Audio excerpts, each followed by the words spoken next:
કુંભણ ગામની અંદર આવ્યા છે એટલે ઓરિજિનલ રીતે ખાવાના.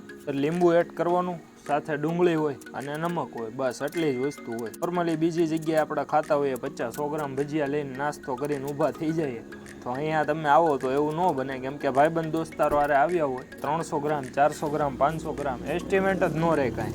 નાખશું આમાં, પછી આવશે લીલી કોથમરી, આમાં આવશે લસણ આદુની પેસ્ટ, પછી આવશે આમાં ચણાનો લોટ. ત્યાંને મિક્સ કરી લેવાનું અને આપણે એને ફૂલ કડક રાખવાનું છે.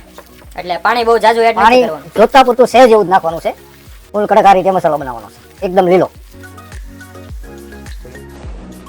હવે ભાઈ બનાવી રહ્યા છે પટ્ટી ભજીયા. મરચાં નાખી અને તેની અંદર લીંબુનો રસ એડ કરવામાં આવે છે અને ચણાનો લોટ.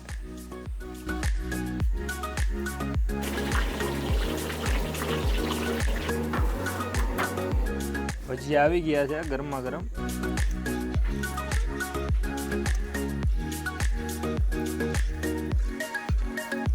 આપણે બીજી ઘણી જગ્યાએ કુંભણની ભજી ખાધેલી છે, પણ જે મેન જગ્યા હોય એની હારમાં તો એકે આવે જ નહીં.